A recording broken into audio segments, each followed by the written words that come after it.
வணக்கம் தமிழ் மக்களே. இப்பதான் டிவில ஒரு நியூஸ் பார்த்தோம். நம்ம சின்னம்மா வந்து சொல்லிருக்காங்க அந்த போஸ்ட. அவங்கதான் வந்து ஓபிஎஸ் ஐவை டெல்லிக்கு அமுச்சு வச்சாங்களாம். அவங்கதான் வந்து ஓபிஎஸ் ஐவை இப்ப மதுரைக்கு அமுச்சு வச்சாங்களாம் ஜல்லிக்கட்டு நடத்துறதுக்காக. எங்களுக்கு வந்து ஒரு டவுட். அம்மாவையும் நீங்க தான் அமுச்சு வச்சீங்களா சின்னம்மா? அமுச்சு வச்சீங்களா? அமுச்சு வச்சிருப்பாங்க. ஏன்னா எல்லாத்தையும் அவங்க தானே பண்றாங்க. அதுல எனக்கு இன்னும் டவுட் இல்ல. எங்களுக்கு ஒரு டவுட், இன்னொரு டவுட். உங்களுக்கு கொஞ்சம் கூட வந்து வெக்கம், மானம், சூடு, சொரண, இந்த கில்ட்டி கான்சியஸ் அதெல்லாம் எதுவுமே இல்லையா? எல்லாமே நான் சொல்லிதான் பண்ணாங்க, எல்லாம் நான் சொல்லிதான் செஞ்சாங்க, எல்லாரையும் நான் தான் அமுச்சு வச்சேன் அப்படின்றீங்களே.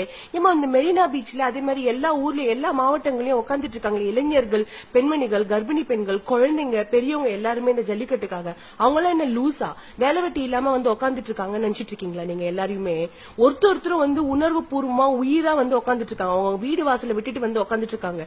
எதுக்காக? இந்த ஜல்லிக்கட்டு நடக்கணும், இந்த ட்ரெடிஷனை பாதுகாக்கணும்ன்றதுக்காக. அது மட்டும் இல்லாம வந்து ஃபியூச்சர் ஜெனரேஷன்ல எல்லாருமே நல்லா இருக்கணும்ன்றதுக்காக வந்து உட்காந்துட்டு இருக்காங்க. இதெல்லாம் உங்க கண்ணுக்கு தெரியல. நான் சொல்லிதான் ஓபிஎஸ் போனாரு, நான் சொல்லிதான் ஜல்லிக்கட்டு நடக்குது, நான் சொல்லிதான் எல்லாமே அப்படின்றீங்களே. எப்படி உங்களால அப்படியே டக்கு டக்குன்னு பேசிட முடியுது?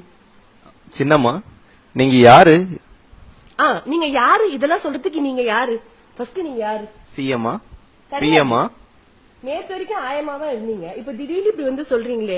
எங்களால உங்களெல்லாம் வந்து எங்களால ஏத்துக்கவே முடியாது. அம்மா இருந்த இடத்துல கண்டிப்பா உங்களை ஏத்துக்கவே முடியாது.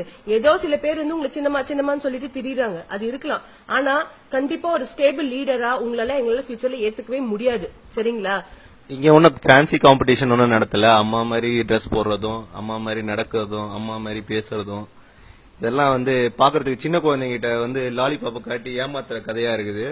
இதெல்லாம் வந்து இன்னும் நடக்காது இந்த மாணவர்கிட்ட. சின்ன குழந்தைங்க அப்படின்னு சொல்றப்பதான் இன்னும் ஞாபகம் வருது. தமிழ்நாட்டுல இருக்க சின்ன குழந்தைய கூட உங்களால ஏமாத்த முடியாது. சரிங்களா? கொஞ்சம் பார்த்து நடந்துக்கோங்க. வெல்வோம் தமிழ் மக்களே. இது நமது உணர்வு, நமது உயிர், நமது தமிழ். சரிங்களா?